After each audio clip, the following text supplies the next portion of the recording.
Today's lecture is going to be a little different. I need to talk to you guys about a few things at the beginning, but mainly I want you to look. It's time to talk about unity and contrast. There is order and there is chaos. The two do not exist without one another, but are dependent upon one another. According to Plato, there are two worlds. There's the world of ideas and concepts. This world is timeless, perfect, unchanging, and eternal. And there's the world of matter and phenomena, which is ephemeral, imperfect, perishable, deals with chaos, death, and evil. These two opposing ideas and the interplay between them is really what we're talking about when we discuss unity and contrast. This is the stuff of language because it's the stuff of life. Life as we know it, this world of matter and phenomena that fades and is perishable, is affected by the ideas that we have.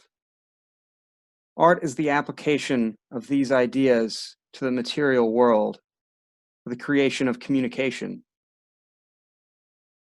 Unity and contrast, order and chaos.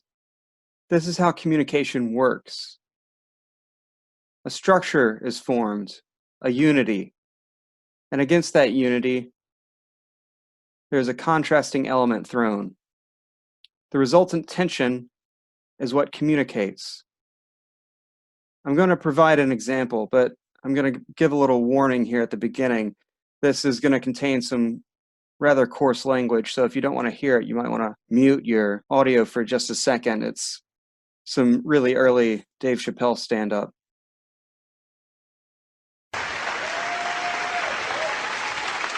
Because I do it for my kids, really, man. And my kids are off the hook. You think I'm a bad motherfucker. Wait till you see the 2000 model Chappelle. This nigga is off the hook. My sons are bad. My oldest son is 3. This nigga made me a necklace out of macaroni. I said, this shit is a baller. He painted the macaroni green and put it on a string. He tied it on my neck and he told me he was proud of me. And I got choked up. And he thought I was sad. That's how smart he was. He says, are you sad, Daddy? And I said, no, I'm not sad. You're too young to understand this, son, but this is fucking crazy. You used to live in my balls, man. Now you making jewelry out of macaroni. You a bad motherfucker. Long live Chappelle's.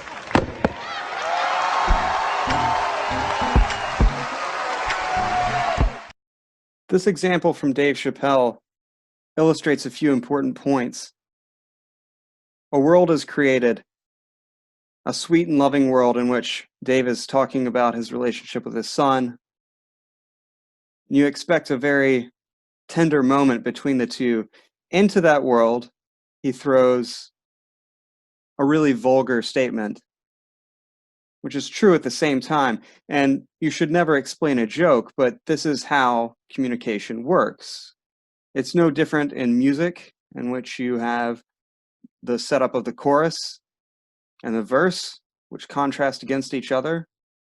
Unity is created, and then a contrast is thrown in there.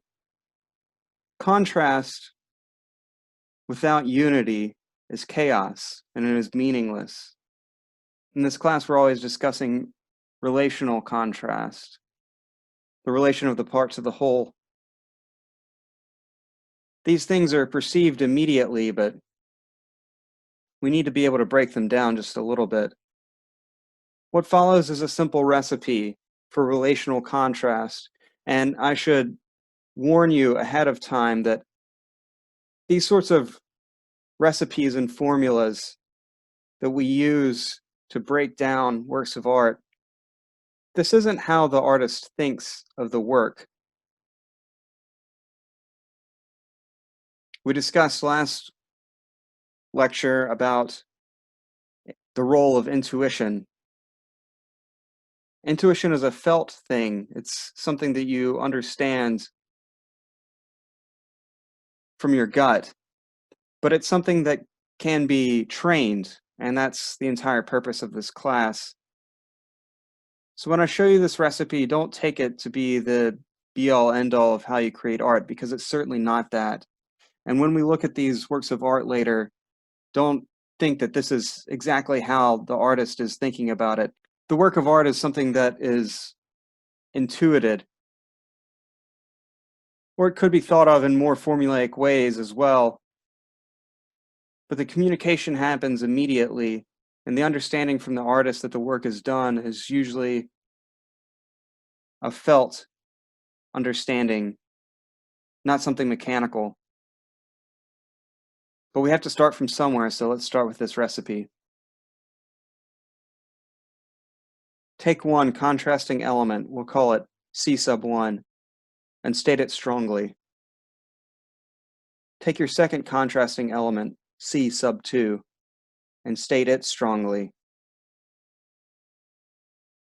Repeat C sub 1, but do it in a weak way. Do the same thing for C sub 2. It may come to surprise you, but repetition will weaken the impact of an element in a work of art. If you want something to remain strong, state it only a few times in very decided, unambiguous ways. If you want to weaken something, repeat it over and over again. Against these two contrasting elements, there should be a foil. This is a void, a resting area, a place for your eye to go to that doesn't involve the two contrasting elements. And against that, there might be something called a pushing agent. The pushing agent is an outside element. It's neither C sub 1 nor C sub 2, but it acts to push the entire composition together. Because this is about contrasting elements, if you throw something entirely outside of that realm against these two contrasting elements, then our C sub 1 and C sub 2 will actually unite together. And that's the whole trick of this. The sliding scale between unity and contrast is where we need to work. To get at that, there's a list of vocabulary that we need to understand first. There is unity, of course. Maitland Graves says that the canvas, or the format that you're working with, is your primary unit. Your work of art should be unitary with that unit. It should draw power from the format itself. When similar things are placed next to each other, they unify. There is repetition. This is placing those things next to each other. Repetition can sometimes create rhythms in a work of art. Repeated motifs placed in different areas. Slightly different from rhythm and repetition is modulation. This is a change, perhaps in size from big to small, or in shape from a square to a circle, that is done in small increments.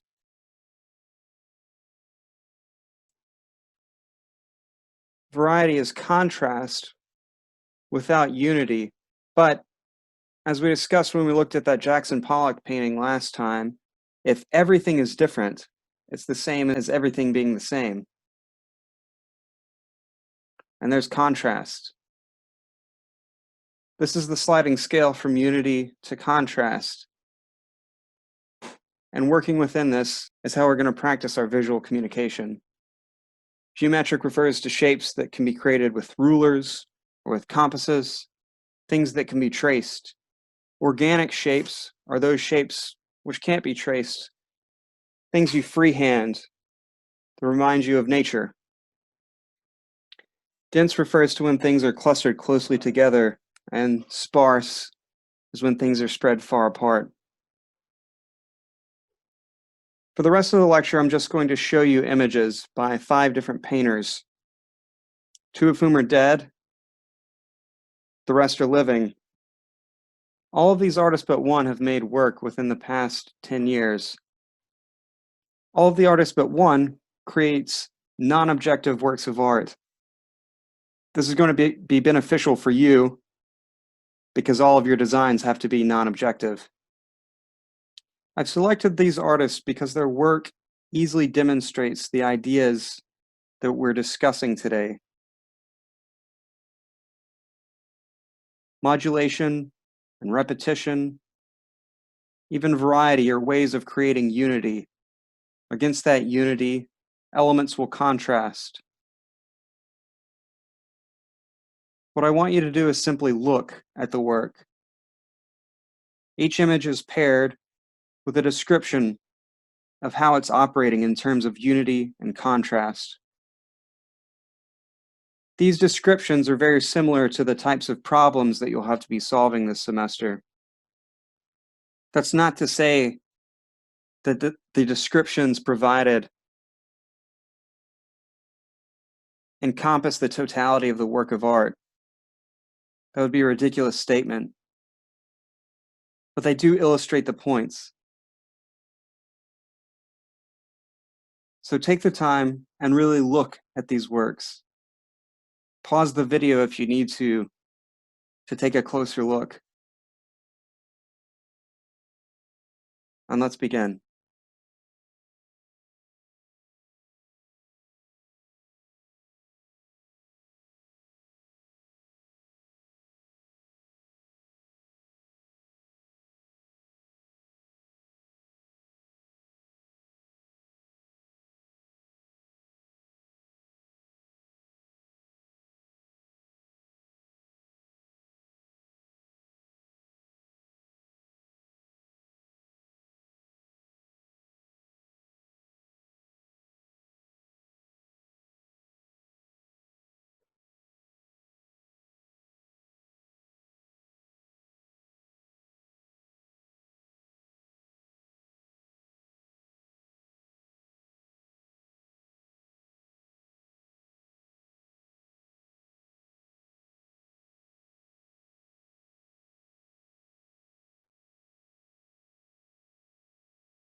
All right, so one thing that I hope that was made apparent in this slideshow of paintings is that artists very often, in fact, most of the time, will work on similar sorts of images, repeated motifs over and over again. Their work will contain a unitary style. This is something that you can't learn, but just has to be worked on over time. It's not something that can be taught. You'll also notice that many of these artists are working on the same sort of visual problem over and over again. These are obsessions for them. It's creative problem solving. That's really all that this class is. And that's what art is. It's just visual problem solving. And the infinite and varied ways of solving those problems over and over again. The only way to develop a style, to develop a problem that you want to pursue for the rest of your life, is to create as many works as you possibly can until you find that thing that grabs you. And the next step in that is doing your homework.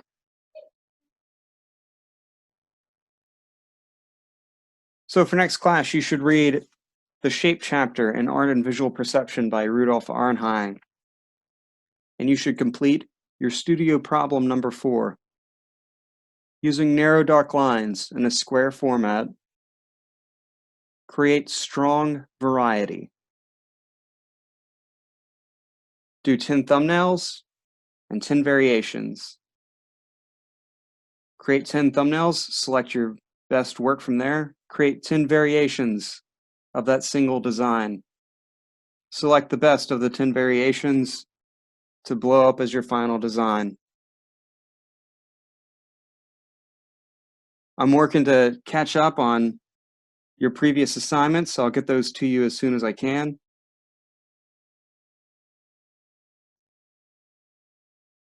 You should all begin the process of looking as much as you can at master artists. Find what really inspires you and try to figure out what sort of problems they're working on in their works.